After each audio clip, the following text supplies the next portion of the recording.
Good day mga ka-sports natin dyan. Sisi Rondina nagpakitang gilas agad sa PVL. Unang laban nga ng Choco Mucho ay nanalo sila kontra sa Nextled Chameleons.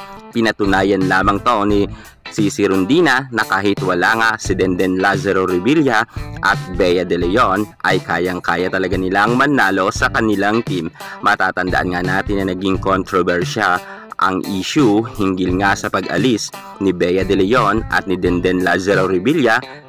Sa mga nakaraan niyang araw ay pinag-usapan talaga sa hindi pagpapaalam nga ni Denden Lazaro at ni Bea De Leon sa ating superstar na si Rondina.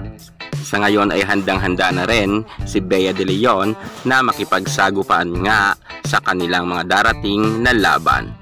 At speaking naman sa handang-handa, hindi talaga magpapakabog itong Choco Mucho sa kanilang mga makakalaban dahil ang target talaga ngayon ng kupunan nga ni Boss Dina Wong at ni Sisi Rondina ay makapasok agad sila sa top 4 at para nga muli silang makalaban nga sa Battle for Gold. Alam naman natin na malalakas ang bawat team ngayon pero handang-handa dyan si Rondina. Lalo't ngayon ay nireserba na nga nila si Rose Tubino at maging itong si Mean Mendres. Hindi pa yan nagpaparamdam, pa unti-unti pa yan ipinapakilala ng Choco Mucho, pero pag binabad na yan, alam natin na sobrang lakas na talaga ng team nga ni Rondina. Sa tingin nyo mga ka-sports, kayang-kaya ba nila na makapasok sa top 4? Well, yan muna ang ating pag-uusapan. Ang ating Sisi Rondina ang mas pinalakas na kanyang team. Pero bago ang lahat, subscribe ka muna.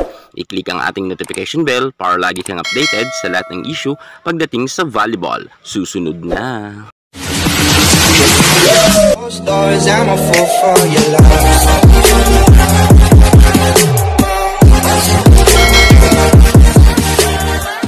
Bago natin puntahan ang mas pinalakas na Choco Mucho, shoutout nga muna kay Celine Gabrioinino. Yan, nagpapa-shoutout siya. At syempre, hindi rin dyan magpapahuli ang ating masugid na manonood na si Dos Soros. Sabi niya, idol pa shoutout naman sa mga taga-barangay ko dyan sa Upper Pinget, Purok 11, Maligaya, Baguio City. Shoutout sa mga taga Purok 11, Maligaya, Baguio City. Galing nga yan kay Dos Soros.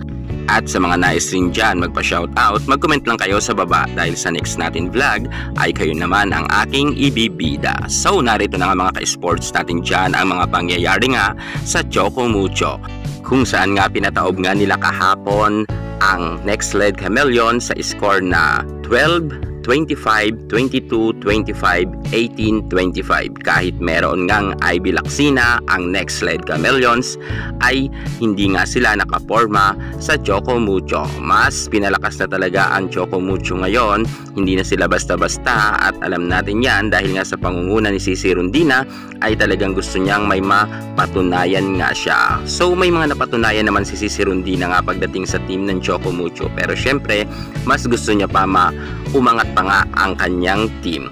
Sa first game nga ng Choco Mucho ay mukhang hindi naman sila nahirapan. Pagkatapos nga na nagpakawala si Sisi Rondina ng 17 points at naging player of the game agad siya.